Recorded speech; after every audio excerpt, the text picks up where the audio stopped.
हम लोग शुरू कर रहे हैं आपके 12th बायोलॉजी का 16वां अध्याय। वैसे ये अध्याय जो है आपको नया जो आप सिलेबस लेते होंगे, यानी जो नया नया एनसीईआरटी बुक खरीदे होंगे, उसमें ये चैप्टर आपको मिसिंग दिखेगा। मतलब क्या कि ये चैप्टर मिलेगा ही नहीं, जिसका नाम है पर्यावरणीय मुद्दे। देखा जाए, सुन लीजिए, ये जो अध्याय है ये आपका अध्याय 16 है और आपको पता ही होगा कि पहला अध्याय, 9वां अध्याय और 16वां अध्याय को आपके सिलेबस से हटा दिया गया है। लेकिन आपको पढ़ना है, बिहार बोर्ड का कोई भरोसा नहीं है, तो इसीलिए हमने सोचा कि एक्स्ट्रा समय में इसको ख़त्म कर दिया जाए। और जो बच्चे यहाँ क्लास में आए हैं ठीक है, जो नहीं आए हैं वो ऑनलाइन माध्यम से इसको समझ सकते हैं। देखिए, सबसे पहले हमारा यहाँ पर जो हेडिंग बना हुआ है पर्यावरण, सबसे पहले हम लोग यहाँ देख रहे हैं पर्यावरण। इसके बारे में सबसे पहले हम लोग समझने का प्रयास करते हैं कि आखिर पर्यावरण होता क्या है।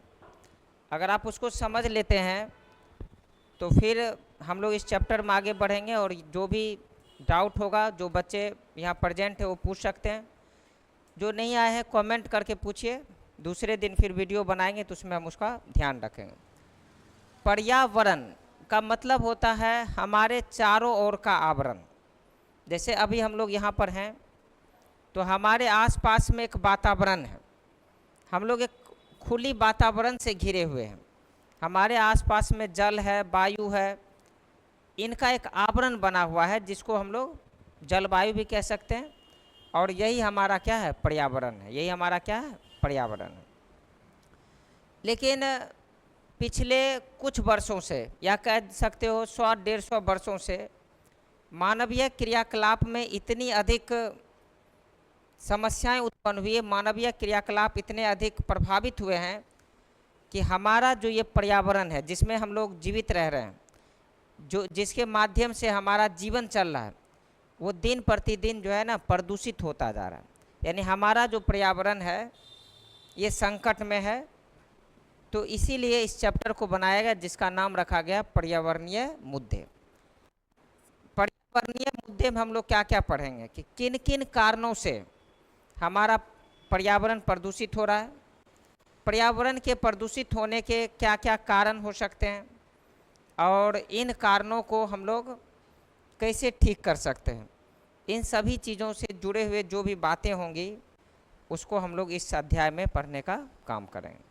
तो आप यहाँ पर समझ गए कि हमारा ये जो 16वां अध्याय है पर्यावरणीय मुद्दे, इसको हम लोग थोड़ा सा एक बार अध्ययन करने का प्रयास करते हैं। तो चलिए, सबसे पहला जो हम लोग थ्योरी लाते हैं वो ये है कि पृथ्वी वह ग्रह है, यानी हम लोग किस ग्रह पर आ रहे हैं, हम लोग पृथ्वी पर रह रहे हैं। हम लोग कहाँ रह रहे हैं, पृथ्वी पर रह रहे हैं। देखिए, पृथ्वी क्या है, वह ग्रह है जो वायुमंडल, किससे बना है, वायुमंडल से बना हुआ। वायुमंडल में क्या क्या है, तो वायुमंडल में वायु है, भूमि है और मिट्टी है। यानी हमारा जो पृथ्वी है, यहाँ पर जो पर्यावरण बना हुआ है, या हमारा जो एटमॉस्फेयर है, हमारा जो वायुमंडल है, उसमें मुख्य रूप से 3 फैक्टर आते हैं। कौन कौन आते हैं, तो आता है वायु, भूमि और जल। वायु, भूमि और जल, इन तीनों को मिला करके एक मंडल है जिसमें कि हम लोग जीवन यापन करते हैं। इस मंडल को हम लोग बोलते हैं जीव मंडल। क्या बोलते हैं, जीव मंडल। यानी पूरे ब्रह्मांड में अभी तक हमारा पृथ्वी ही एक ऐसा ग्रह है जिसको आप जीव मंडल कह सकते हो। हाँ, भविष्य में बहुत सारे ऐसे ग्रह की खोज हो जाएगी जहाँ पर हमारे जैसा कंडीशन हो और प्राणी रहता हो, तो वो भी जीव मंडल कहलाएगा।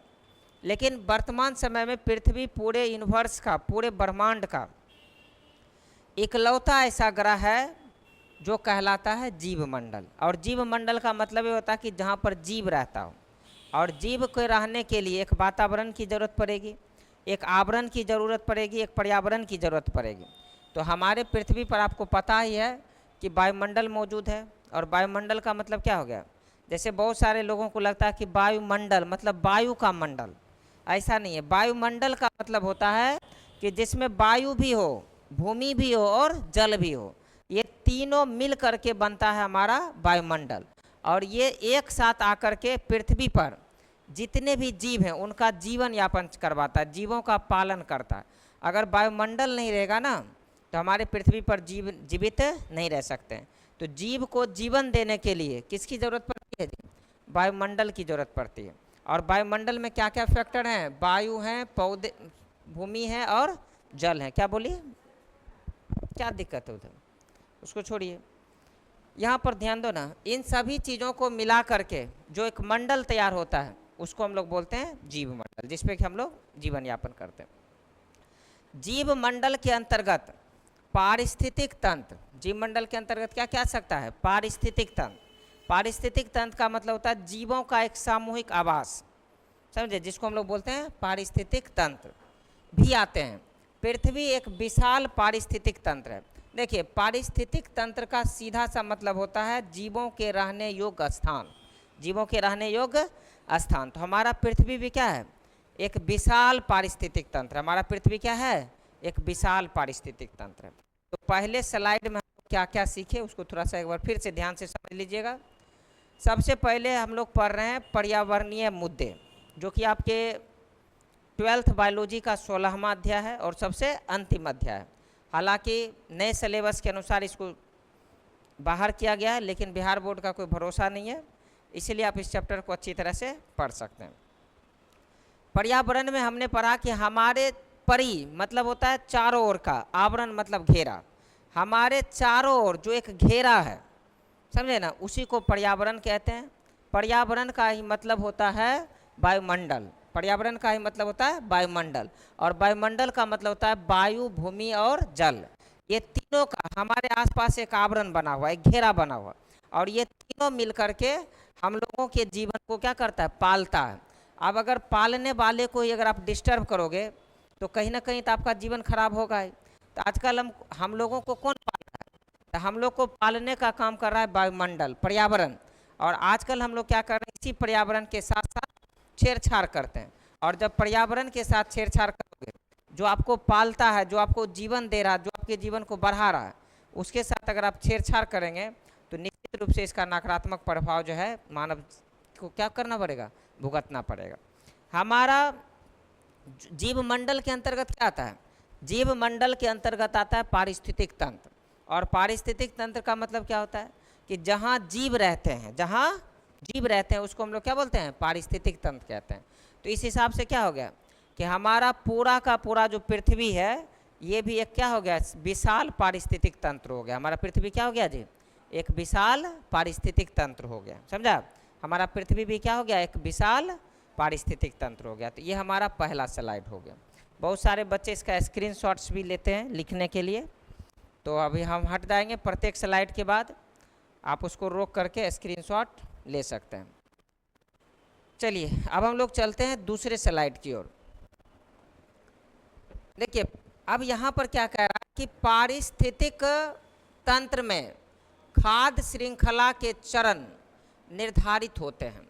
यानी अगर हमारा पारिस्थितिक तंत्र है जहाँ पर हम लोग अपना जीवन यापन करते हैं, जीव रहता है, तो वहाँ पर क्या होना चाहिए? खाद्य श्रृंखला के भी चरण निर्धारित किए जाते हैं। बिना खाद्य श्रृंखला के पारिस्थितिक तंत्र नहीं हो सकते।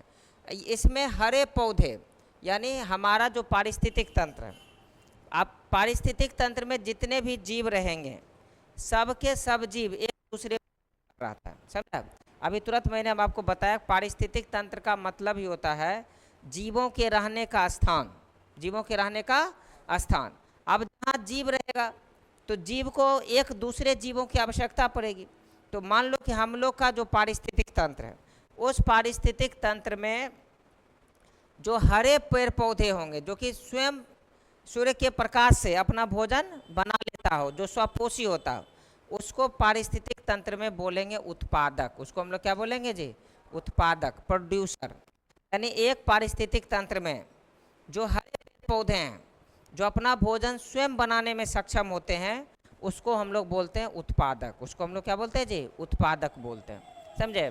ये क्या करता है, प्रकृति में हरे पेड़ पौधे कार्बन डाइऑक्साइड एवं ऑक्सीजन का संतुलन बनाए रखता है। आप सबको पता है कि अभी जैसे मनुष्य हैं तो हम लोगों को सब जीवन जीने के लिए सबसे ज़्यादा किसकी ज़रूरत पड़ती है, ऑक्सीजन की। और हम लोग ऑक्सीजन को खपत करते हैं वायुमंडल से, प्रत्येक क्षण, प्रत्येक मिनट, प्रत्येक सांस में ऑक्सीजन को लेते हैं और इसके बदले में हम लोग कार्बन डाइऑक्साइड को रिलीज करते हैं। लेकिन अगर मान लो कि पेड़ पौधा ना रहेगा तो धीरे धीरे पृथ्वी पर क्या होगा, कार्बन डाइऑक्साइड की मात्रा बढ़ जाएगी। और पृथ्वी पर जब एक तरफ कार्बन डाइऑक्साइड की मात्रा बढ़ेगी और ऑक्सीजन की मात्रा घटेगी तो एक दिन ऐसा आएगा कि पृथ्वी पर से ऑक्सीजन कम हो जाएगा और कार्बन डाइऑक्साइड बढ़ जाएगी। उस स्थिति में क्या होगा कि मानव सभ्यता विलुप्त हो जाएगी। तो इस स्थिति में क्या करता है कि हरे पेड़ पौधा क्या करता है, कार्बन डाइऑक्साइड एवं ऑक्सीजन के बीच संतुलन बना कर रखता है। यानी हम लोग क्या करते हैं, ऊर्जा की प्राप्ति के लिए ऑक्सीजन को लेते हैं और कार्बन डाइऑक्साइड को छोड़ते हैं।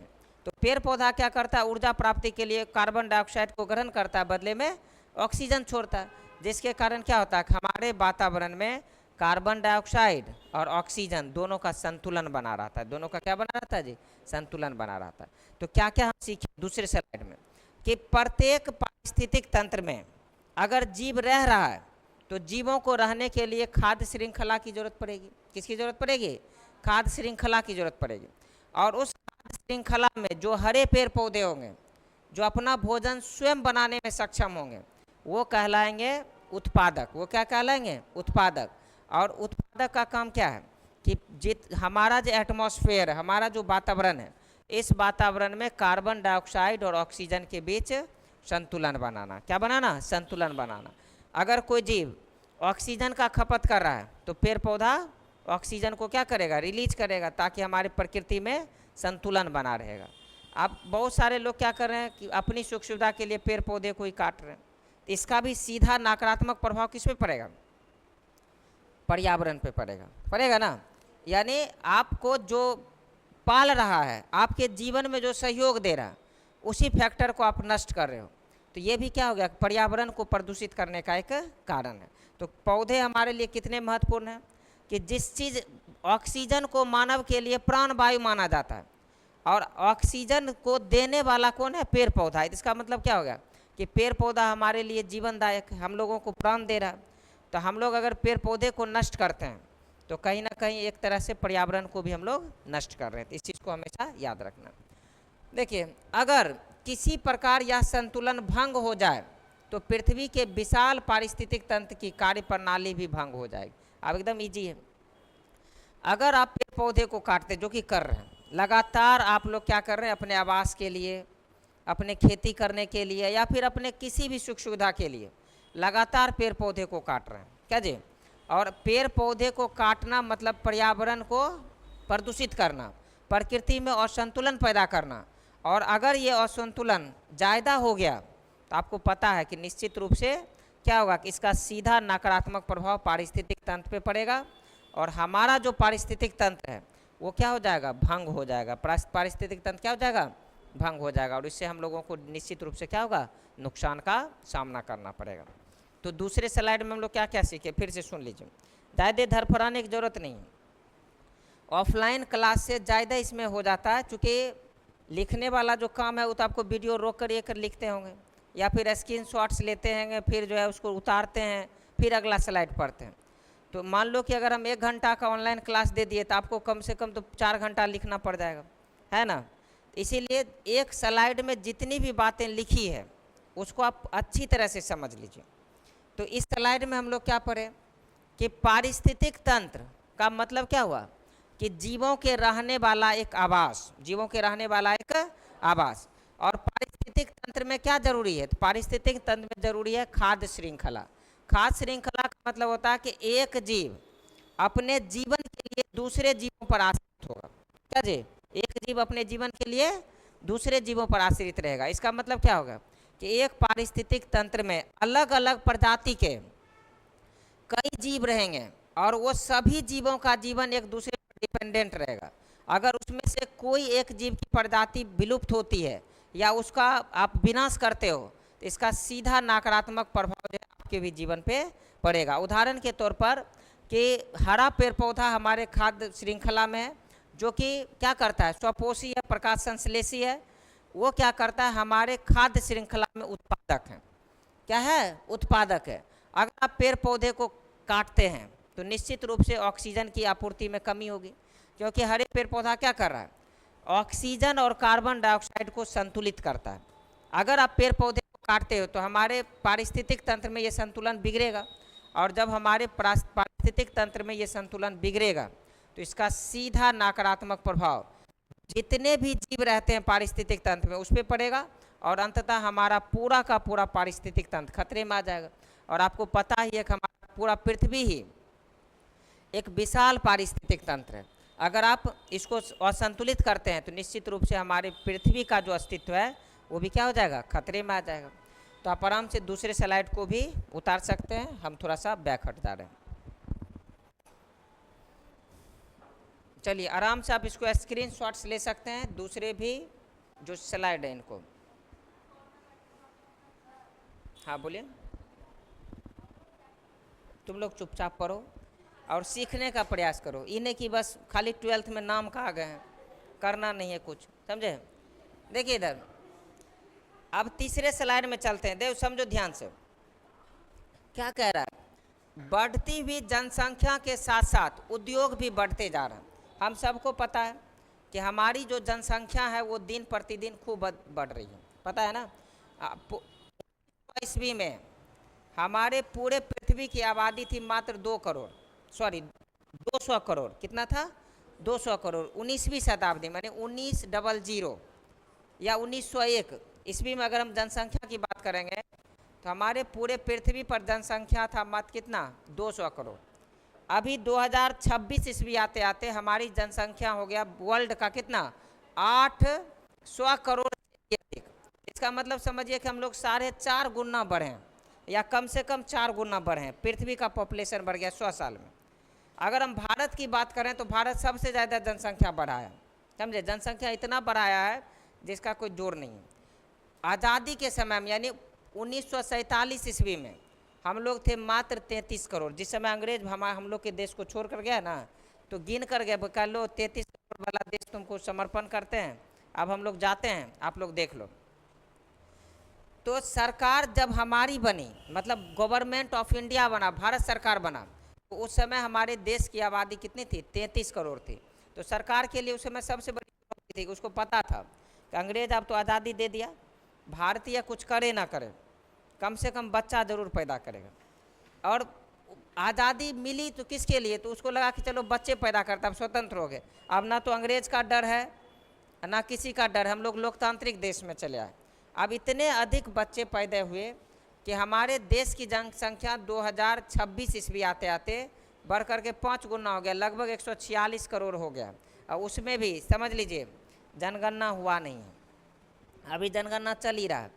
अभी जो 2026 में जनगणना चल रहा है, और जब इसका रिपोर्ट आएगा, अगर सरकार सही रिपोर्ट लाए तो देख लीजिएगा, चाइना को तो ऐसे भी हम लोग दाब ही दिए, नंबर 1 पर हैं। इस बार ऐसा वर्ल्ड रिकॉर्ड बनेगा ना जो सरकार को सोचने पर मजबूर कर देगा कि नहीं, देश में जनसंख्या कानून आनी चाहिए, समझे। जनसंख्या एकदम काफ़ी अधिक विस्फोट है। देखिए हम बीच में लड़की लोग ऑनलाइन क्लास में, शायद ऑफलाइन क्लास में बताए होंगे, फिर से एक बार याद दिला दें, या किसी बैच में बोले होंगे, किसी बैच में नहीं बोले होंगे। अभी चल रहा है जनगणना, और आप सबको पता है कि हमारी पत्नी शिक्षिका, और उनको लगा दिया है जनगणना ड्यूटी में। अब एक दिन हमको भी गए, सौभाग्य मिला उसके साथ जनगणना करने का, मतलब करने हेल्प के लिए गए थे, ऐसा नहीं ऑनलाइन बोल रहे हैं पे FIR हो जाए, हेल्प के लिए। मान लो पत्नी है तो वहाँ पर गए कि थोड़ा सा देख ले क्या क्या जनगणना चल रहा है। अब एक महिला थी, उसमें एक कॉलम आता कि परिवार में कुल कितने संख्या, परिवार में कुल कितनी संख्या। तो महिला बोली कि सर 14 लोग हैं। अब सुनना है ध्यान से, बोला 14 लोग हैं, तो मतलब 2 पति पत्नी हैं और 12 गो संतान है, तो कुल मिलाकर के लिख लिए। कोई नजरीना खातून परिवार की मुखिया थी और वो लिखा दिया। अब सुनिए, इसके बाद कहे चलो भाई जो है जनगणना वो लिखना, लिख 5 मिनट के बाद पूरा उधर से धरफड़ा ले रहे, हुआ क्या कि सर गड़बड़ हो गया, वो डाटा मिसिंग हो गया। कि अब क्या हुआ, बोला फुरकनमा का नाम है, भूल गए। फुरकनमा कौन? महिला की 13वां बच्चा था, यानी उसको अपना बच्चा का नाम याद नहीं है। अब समझ जाओ कितने बच्चे पैदा कर लिए, तो जनसंख्या तो बढ़ेगा ही, लाजमी सी बात। मतलब घर में क्या वो बच्चा है वो भूल गई, 5 मिनट बाद याद है कि वो फुरकनमा भी है जिसका कि नाम ऐड करवाना, समझे ना। तो निश्चित रूप से ध्यान रखो, जब 2026 ईस्वी में अभी जो जनगणना हो रहा है ना, इसका रिपोर्ट आने दीजिए, सुनिए, तब आपको पता चलेगा कि भारत में जनसंख्या कितने अधिक बढ़े। और सुनिए कि बढ़ती हुई जनसंख्या के कारण उद्योग भी बढ़ रहे हैं। अब मान लो कि जनसंख्या बढ़ेगा तो लोगों को कपड़ा की जरूरत पड़ेगी, लोगों को खाने के लिए तेल की आवश्यकता पड़ेगी, लोगों को रहने के लिए इंफ्रास्ट्रक्चर की ज़रूरत पड़ेगी। तो जनसंख्या बढ़ेगा तो ध्यान रखो कि निश्चित रूप से उद्योग भी बढ़ेंगे, और जब उद्योग बढ़ेगा तो उसको उद्योग लगाने के लिए ज़मीन चाहिए ना। और ये लड़की लोग, जहाँ पर ज़मीन लगेगा, जहाँ पर उद्योग लगेगा, वहाँ तो पहले से पेड़ पौधा, तो क्या हो रहा है, जिसके कारण वातावरण में हानिकारक गैस एवं अन्य दूषित पदार्थ की मात्रा जो है वो क्या हो रही है, बढ़ती जा रही है। यानी हम लोग क्या कर रहे हैं, जनसंख्या को मेंटेन करने के लिए फैक्ट्री खोल रहे हैं, और फैक्ट्री खोलने के चक्कर में क्या करते हैं कि जहाँ पर पहले से पेड़ पौधा है, हम लोग क्या करते हैं, उस पेड़ पौधे को काट देते हैं, और पेड़ पौधा काटते हैं, फैक्ट्री डालते हैं, और फैक्ट्री से बहुत सारा जहरीला गैस निकलता है, और ये गैस क्या है, सीधे हमारे वातावरण को, वायुमंडल को क्या करता है, प्रदूषित कर रहा है। इसके अतिरिक्त बड़े बड़े वन को काटकर वहाँ तेज रफ्तार से कारखाने खोले जा रहे हैं, सबको पता है। अच्छा, कारखाना जब भी खुलेगा ऐसा नहीं है कि थोड़ा सा स्पेस में खुल जाएगा, उसके लिए बीघा बीघा ज़मीन की आवश्यकता पड़ेगी, और बीघा ज़मीन कहाँ पर पड़ती मिलेगा जी, कहीं ना कहीं जंगल में ही ना। तो जंगल को काट करके वहाँ पर क्या किया जा रहा है, फैक्ट्रियाँ खोला जा रहा है, जंगल को काट कर वहाँ पर क्या कर जा रहा है, फैक्ट्रियाँ खोला जा रहा है, या नगर बसाए जा रहे हैं, या फिर सभी कारणों से प्राकृतिक संतुलन काफ़ी तेज़ी से बिगड़ रहा है। जैसे अभी आप एक नाम सुने होंगे, गुड़गांव, अब उसका नाम बदल कर रख दिया गुरुग्राम। वो पूरा का पूरा दिल्ली के आसपास का एक जंगल ही था, और इतना, अब दिल्ली में तो ऐसे भी वायु प्रदूषण है, तो अब क्या किया, एक नया शहर बनाने का होड़ था, पूरे क्षेत्र के जंगले को काट करके क्या किया, वो इंडस्ट्रियल एरिया खोल दिया, बड़े बड़े बिल्डिंग्स डाल दिए, और स्थिति इतनी ख़राब हुई है कि अब वहाँ का भी वातावरण प्रदूषित हो गया। तो लोग क्या करें, देखो, पर्यावरण को प्रदूषित होने में एक बहुत बड़ा अगर योगदान किसी का है तो वह है जनसंख्या वृद्धि का भी। अब चूँकि अगर मान लो कि हम लोग 33 करोड़ ही रहते तो हमें इतने अधिक फैक्ट्री की ज़रूरत नहीं पड़ती, ना ही हमें अधिक खेती की ज़रूरत पड़ती, तो निश्चित रूप से हमारा पर्यावरण मेंटेन रहता। जैसे कि उदाहरण के तौर पर आप अमेरिका से सीख सकते हैं। अमेरिका क्या है कि क्षेत्रफल की दृष्टि से हम लोग से खूब ज़्यादा है, उसके पास काफ़ी अधिक ज़मीन है, लेकिन वहाँ की जनसंख्या मात्र 25-26 करोड़ है। बताओ, ज़मीन हम लोग से कई गुना ज़्यादा है, और वहाँ की आबादी कितनी है, 25 करोड़। इसका मतलब क्या हुआ कि आराम से वो लोग सर्वाइव कर रहा है, वहाँ पर प्रदूषण कम होगा। जहाँ पर जनसंख्या बढ़ेगा तो स्वाभाविक सी बात है, फैक्ट्रियाँ बढ़ेगी, खेत बढ़ेंगे, पेड़ पौधे कटेंगे, आसपास का वातावरण खराब होगा। इसका मतलब है कि जनसंख्या बढ़ना मतलब पर्यावरण को प्रदूषित होना। तो इस स्लाइड में हम लोग वही पढ़े कि खास करके वो सभी देश जहाँ पर शिक्षा का अभाव है, लोगों को लगता है कि जितनी लाठी उतनी भैंस, समझे, उन सभी देशों में जनसंख्या दिन प्रतिदिन बढ़ रहे हैं। जनसंख्या बढ़ने के कारण फैक्ट्रियाँ बढ़ रहे हैं, फैक्ट्रियाँ बढ़ने के कारण पेड़ पौधे कट रहे हैं, और पेड़ पौधे कटने के कारण हमारी प्रकृति में क्या हो रहा है, असंतुलन की स्थिति बन रही है, और इसका सीधा नकारात्मक प्रभाव हम लोगों की जनसंख्या पर पड़ता जा रहा है। इस चीज़ को हमेशा याद रखना। अब इस स्लाइड को भी आप आराम से उतार लीजिए। अभी तक सिर्फ और सिर्फ हम पर्यावरण के बारे में इंट्रोडक्शन दे रहे हैं, समझे ना, कि पर्यावरण क्या होता है, इसके बारे में हम आपको बता रहे हैं। देखिए, अब अगले स्लाइड में थोड़ा सा ध्यान से समझिए रे, प्रत्येक स्लाइड से बहुत कुछ सीखने वाली बात है। अब कब कुछ लोगों के लिए काला अक्षर भैंस बराबर है, वो बात अलग है, तो जो भी भैंस टाइप के लोग हैं कम से कम चुपचाप रहें, उन्हें के बीच में अपना आवाज़ निकालते हैं भैंस की तरह, उससे बचिए। देखिए, मानव के विभिन्न क्रियाकलाप के द्वारा, जैसे मानव, अब जनसंख्या बढ़ेगा तो ऑटोमेटिक क्या होगा, क्रियाकलाप बढ़ेगा। तो मानव के विभिन्न प्रकार के क्रियाकलाप द्वारा वायु, जल, मृदा और विभिन्न प्रकार के जीवन संगठन जो हमारे जीवन के लिए आवश्यक है और वो दिन प्रतिदिन क्या हो आवश्यक, और ये अगर लगातार खराब हो रहे हैं तो इसी को हम लोग प्रदूषण कहते हैं, या फिर इसको प्रदूषित भी कह सकते हैं, या फिर इसको हम लोग प्रदूषण भी कहते हैं। क्या बोलेंगे? प्रदूषण कहेंगे। यहाँ थोड़ा सा सुधार लेना है, सुनिए स्लाइड में सब सुधार लीजिए।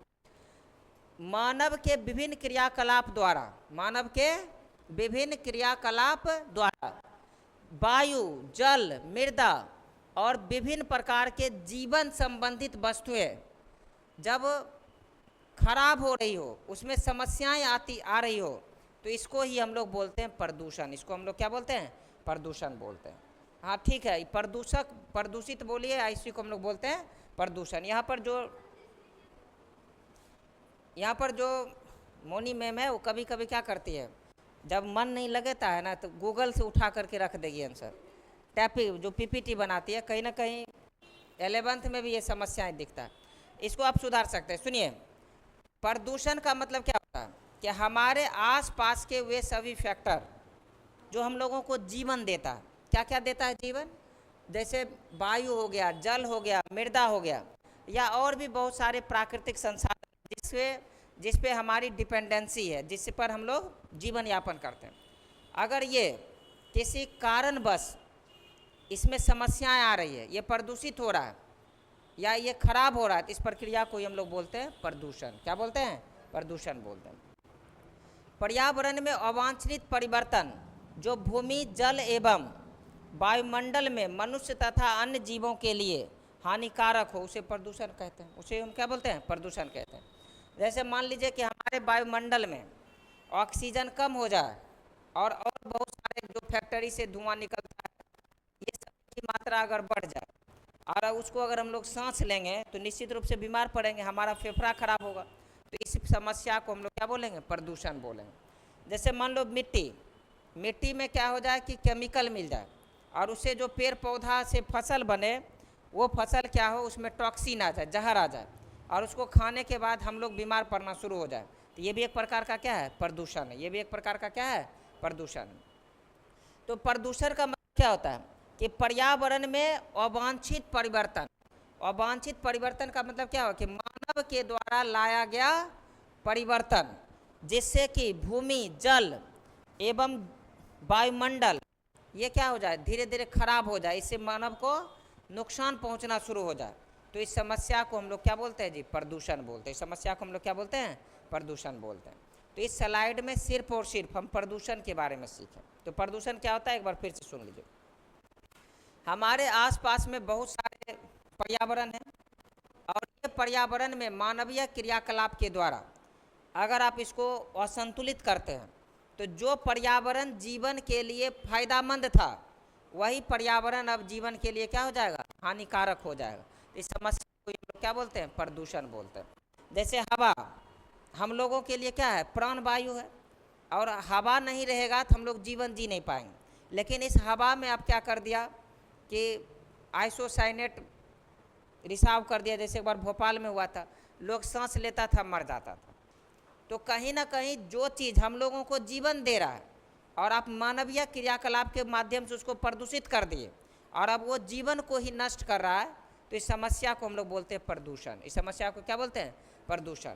अब इस सब पूरे भारत में सबसे ज़्यादा अगर वायु प्रदूषण की बात करेंगे तो दिल्ली में देखते हैं ना, वहाँ अक्सर लोगों को फेफड़ा संबंधित रोग हो रहा है। क्यों रोग हो रहा है? क्योंकि प्रकृति ने हमें वायुमंडल दिया सांस लेने के लिए। आपने क्या किया? वायुमंडल में फैक्ट्री का धुआं मिला दिया, गाड़ी का धुआं मिला दिया। अब जो हवा हम लोगों के जीवन के लिए है, अब वो हम लोग का जीवन को क्या कर रहा है? नष्ट कर रहा है। तो इस समस्या को हम लोग क्या बोलेंगे? प्रदूषण बोलेंगे। इस समस्या को हम लोग क्या बोलेंगे? प्रदूषण बोलेंगे। तो इस स्लाइड में हम लोग क्या सीखें कि प्रदूषण क्या है? क्या है प्रदूषण? क्या है? चलिए इसको भी आप लिख लीजिए। थोड़ा सा इसमें सुधार की जरूरत है, आप इसको सुधार सकते हैं। और थोड़ा सा आप लोग समझ रहे हो कि बस खाली अपने धर्म में लगा हुआ। अब देखिए, प्रदूषण को रोकने के लिए जैसे मान लीजिए कि हमारे यहाँ हमारे सरकार में एक बहुत बड़ी विशेषता है कि कानून ले आता है, समझे। अगर कोई समस्या है तो उसके लिए, देखो हमारे देश में जितनी भी समस्याएं हैं सबके लिए कानून है। हालांकि इस कानून से उसको कोई लाभ हो ना हो इसकी जिम्मेवारी सरकार की कभी नहीं होती है, लेकिन लग रहा है कि समस्या है तो कानून ले आए। तो आप पता है सरकार को कि पर्यावरण बहुत ज़्यादा हानिकारक है। जैसे अभी मान लो एक समस्या आ गया कि जो है ना गाड़ी उड़ी ज़्यादा चलाएंगे तो तेल हमको मिल नहीं रहा अंतर्राष्ट्रीय स्तर पर, तो दिक्कत हो जाएगा। तो हम लोग के नेता सब क्या कि अपना सब चुनाव उनाव निपटा लिया, जबकि ये समस्या 1-2 महीना पहले से चल रहा है, पता है सबको। अपना सब चुनाव उनाव निपटा लिया, चुनाव में 100 गाड़ी लेकर के घूम रहा था, और जो ही चुनाव खत्म या घोषणा कर दिया कि अब ये समस्या है, तुम लोग कम गाड़ी चलाओ। यहाँ तक कि जितना भी कार्यालय में सरकारी लोग रहते सबको निर्देश दे। आपको पता हो खगड़िया का डीएम साहब ये भी गए थे एक दिन साइकिल से, अब इसी रोड से आप देखे होंगे। और विडम्बना किस लिए? तेल बचाना है। आप लोग को मैसेज दे रहे थे, बेचारा इधर से आप तेल बचाने के चक्कर में परमानपुर में उनका आवास है, संसारपुर में, वहाँ से यहाँ पहुँचने में मुश्किल से कितना समय लगेगा? तेल ख़त्म होगा तो 1 लीटर या 2 लीटर, ज़्यादा से मान लो अप डाउन में 2 लीटर, 2 लीटर तेल का कीमत हो गया 200 रुपया। 200 रुपया डीएम बचाने के लिए क्या किया? 10,000 का साइकिल खरीदे थे, समझे ना, नई का साइकिल हम देखे थे, इसी होकर गए थे कोचिंग का। और वो जो साइकिल का राशि होगा ना वो सरकारी फंड में गया होगा, अपने फंड से नहीं, ऊपर से निर्देश होगा। 10,000 का साइकिल खरीदे। अब तो लगा होगा कि चलो अभियोत सर जी अच्छा 10,000 का साइकिल खरीदे, मैसेज दिया। आज सुबह शाम में जब ऑफिस ख़त्म हुआ ना तो पिछला गेट से डीएम साहब का गाड़ी वहाँ लगल था, बेचारा उधर से फिर गाड़ी से आए। अब ज़रा सोचने वाली बात है कि अगर उधर से आप गाड़ी से आए तो इधर से साइकिल से जा कर के कौन सा तेल बचा लिए, वहाँ तक तो आपका गाड़ी पहुँचने में तो तेल ख़त्म हो ही गया होगा। तो ये सब ड्रामा चलता है। लेकिन हम लोग के देश में क्या है कि कोई भी समस्या क्यों ना हो उसको लेकर के कानून बन जाता है। तो पर्यावरण को रोकने के लिए भी हमारे देश में कानून बना है, आज से नहीं, आप लोग के जन्म से पहले से कानून है। कब से है? तो ये कानून है 1986 ईस्वी से, और इस कानून का नाम भी है क्या? पर्यावरण संरक्षण अधिनियम। क्या है रे? पर्यावरण संरक्षण अधिनियम। इतना सख्त कानून है कि पूछो मत। मोटरसाइकिल में जो है ना प्रदूषण, अगर हवा धुआं बेसी दे रहा है तो उसको रोकने के लिए सरकार का के पॉल्यूशन सर्टिफिकेट बनाइए। और अगर आपके मोटरसाइकिल में पूरा धुआं दे रहा है तैयो आपको कोई दिक्कत नहीं है, बस 150 रुपया दे करके कागज़ बना लीजिए, आपका पोल्यूशन फ्री हो जाता है, समझे। धुआं दे रहा है उससे कोई मतलब नहीं है, बस खाली 150 रुपया के सर्टिफिकेट बनाइए, बस आपका वो समझिए गाड़ी पोल्यूशन नहीं है, समझे। चाहे पूरा धुआं रोड पर दिख रहा है सबको, कोई दिक्कत नहीं। पेट्रोल पंप के बगल में कार्यालय है, 150 के कागज़ बना लीजिए, आपका गाड़ी पोल्यूशन फ्री हो गया। और उसके बाद अगर नए गाड़ी खरीदे हैं, बिल्कुल धुआं नहीं हो रहा, तब पर भी वो उसका खाली कागज़ फाइल हो, फटाक से 2-3 हज़ार फाइल कर देगा, कहेगा पोल्यूशन वाला कागज़ है। तो ये कानून है हम लोग के देश में, समझे ना। तो कुछ इसका फ़ायदा नहीं है, लोग जो है धड़ल्ले से इसका मजाक उड़ा रहा है। प्रदूषण को रोकने के लिए सरकार के द्वारा कानून तो बनाया गया, लेकिन ये कानून अमल में आवे इसके लिए सरकार कोई कुछ कर नहीं रहे। लेकिन ध्यान रखना, आप लोगों से एग्जाम में पूछा जा सकता है कि प्रदूषण को रोकने के लिए भारत सरकार के द्वारा जो कानून बनाए गए हैं उस कानून का नाम क्या है? तो नाम है पर्यावरण संरक्षण अधिनियम। क्या नाम है? पर्यावरण संरक्षण अधिनियम। कब बनाया गया है? तो बनाया गया 1986 ईस्वी में। कब बनाया गया जी? 1986 ईस्वी में बनाया गया। चलिए, इसको आपको हमेशा याद रखना। तो छोटा सा चीज़ है, आप इसको आराम से लिख सकते हैं। अब यहाँ से अभी तक हम लोग जितना भी बात बताए सिर्फ और सिर्फ प्रदूषण के बारे में बताएं। अब यहाँ से हम लोगों का मुख्य रूप से चलेगा कि प्रदूषण के जो मूल कारक हैं वो क्या होते हैं।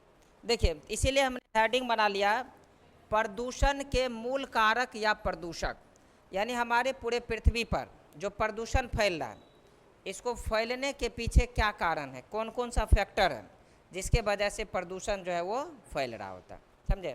तो आज हम इतने रहने देते हैं, और कल थोड़ा सा कुछ इंस्ट्रक्शन भी देंगे। और आना चाहिए था हमको लाइव, लेकिन वीडियो को रिकॉर्ड करना पड़ा इस उद्देश्य से कि थोड़ा सा स्ट्रीमिंग गड़बड़ा गया था। तो जो व्यक्ति ऑफलाइन नहीं देखे तो ऑटोमेटिक उसको वैसे भी रिकॉर्डेड वीडियो मिल ही जाएगा, समझे ना। अब इतना को लिखने में तो आपको बहुत समय लग जाएगा, जितना आप लोग समझते हैं उतना जो आप लोग लिखते रहिए। हम फिर से कल मिलते हैं, आज क्लास को यहीं रोकते हैं, समझे ना।